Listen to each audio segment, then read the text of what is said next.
Gente, vocês estão aí? Puxa vida, desculpa, eu estava aqui tão entretida com esse livro. Gente, histórias são sensacionais, né? E eu fiquei completamente imersa nessa história aqui. Elas prendem nossa atenção, não é mesmo? Mas vocês sabem de uma coisa?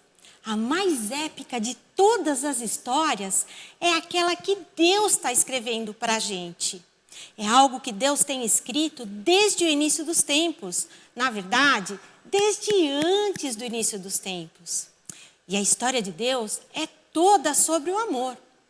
Mas vocês vão perguntar para mim, o que é o amor? Amor é mostrar às pessoas o quanto elas são importantes para você. E ninguém demonstra mais amor do que Deus.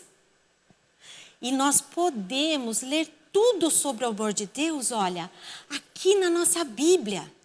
E o mais legal da história de Deus é que ela é uma história de amor pela humanidade. Então vamos lá conhecer um pouquinho dessa história? Ao contrário das nações ao seu redor, o povo israelita adorava apenas um Deus. Depois que Deus tirou os israelitas lá da escravidão, lá do Egito, ele chamou Moisés ao Monte Sinai. Vocês lembram? Os israelitas eram escravos lá no Egito. Deus ergueu Moisés levou aquele povo, eles atravessaram o Mar Vermelho e eles estavam no deserto. Então, nesse tempo, Deus chamou Moisés ao Monte Sinai. Olha só o que Deus disse a Moisés.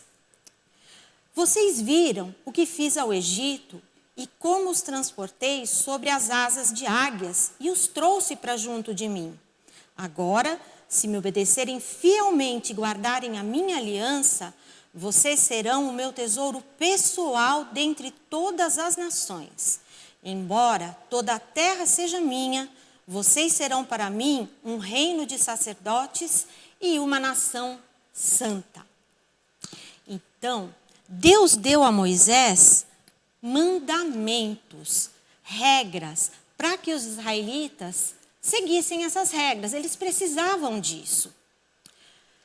Os mandamentos, eles não foram impressos. Lá atrás não tinha, né? Eles não escreviam ainda no livro de papel. Eles foram gravados em tábuas de pedra. Moisés gravou os mandamentos em tábuas de pedra. Bom, eu não tenho uma tábua de pedra aqui, né? Mas eu acho que esse livro aqui serve, tá bom? Ó, aqui está o que Deus disse aos israelitas. Não coloque outros deuses em meu lugar. Não faça estátuas de outros deuses para adorar. Não use o nome de Deus em vão.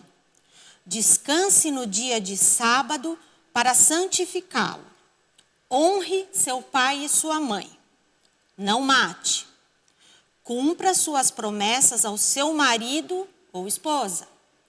Não roube. Não minta. E não tenha inveja ou cobice o que os outros têm. Esses foram os 10 mandamentos lá do começo. Mas havia muitas e outras regras, na verdade. Haviam 613 leis no total.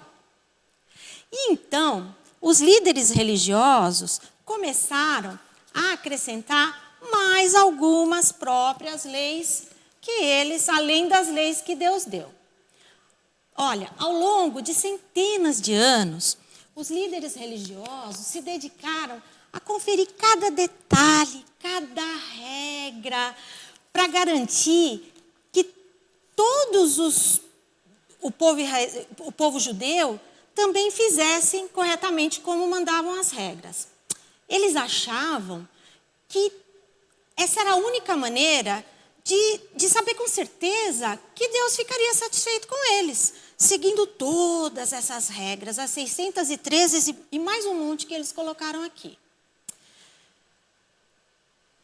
Mas mesmo sobre o domínio romano, eles continuaram criando as regras. Eles estavam muito mais preocupados com o cumprimento das leis do que que estava nos seus corações.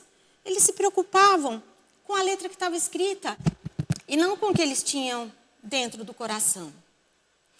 Então, Jesus chegou.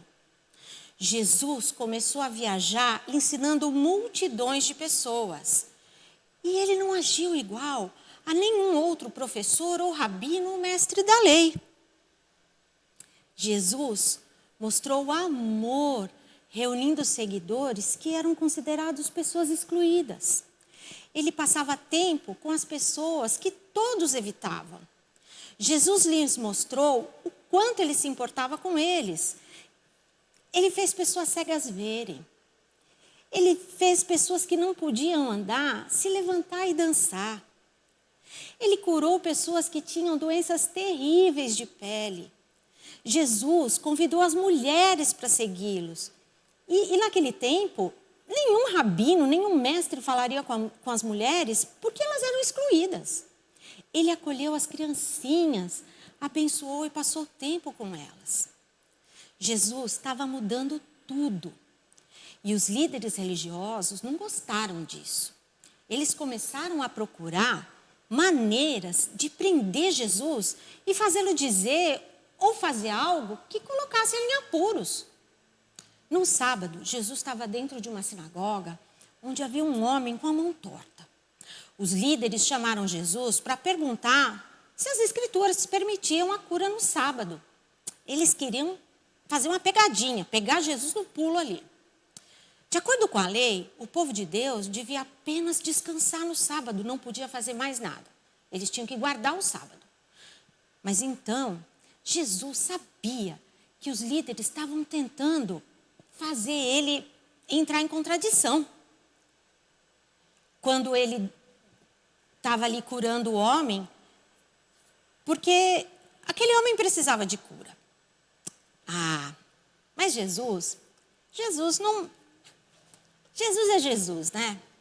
Olha só o que é que ele falou para os líderes da lei naquele sábado.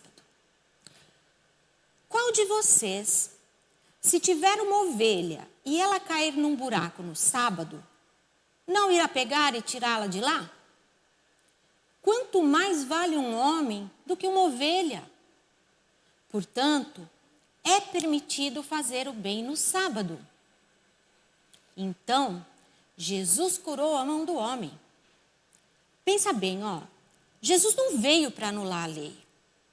Ele veio para fazer cumprir a lei. Ele veio para nos mostrar o que significa manter as regras da maneira que Deus planejou. Ele veio para mostrar que a melhor coisa que a gente pode fazer é amar. Numa outra oportunidade, durante a semana da Páscoa, toda a cidade ficou agitada para ver o que Jesus faria. E os líderes religiosos estavam tentando de novo uma maneira de prender Jesus. Eles não descansaram. Vários líderes vieram a Jesus e perguntaram a Jesus: qual é o mandamento mais importante da lei? Lembra? 613 leis e mais um monte. Esse especialista da lei pensou que Jesus teria que escolher apenas uma e ignorar todas as outras. Então, todo mundo ficaria chateado. Mas, de novo, Jesus surpreendeu a todos com a sua simplicidade.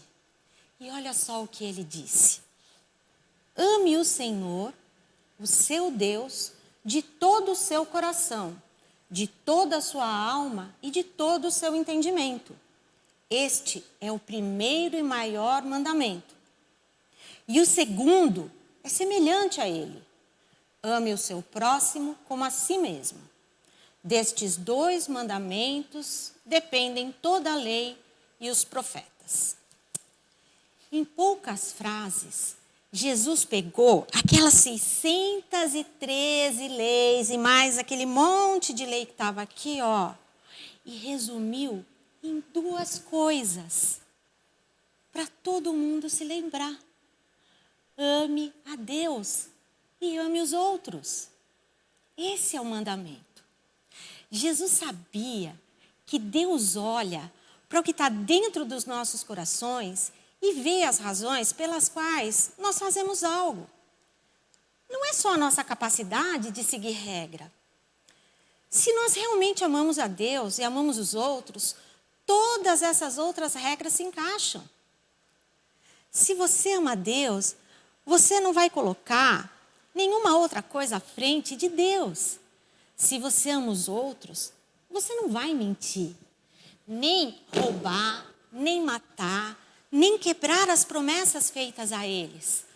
Como seguidores de Jesus, nós podemos perguntar o que significa hoje para nós amar a Deus e as pessoas ao nosso redor. O que você acha que significa amar a Deus e as pessoas ao nosso redor hoje?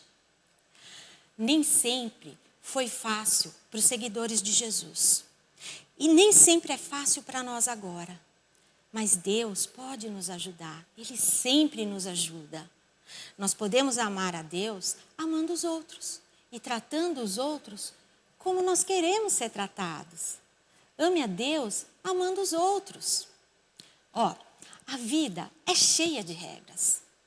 Há regras que temos que seguir em várias situações diferentes. Algumas pessoas pensam na Bíblia apenas como um livro de regras. E sim, a Bíblia inclui boas regras de Deus para as nossas vidas. Mas ela é muito mais do que isso. É uma coleção de narrativas, de poemas e de muita história.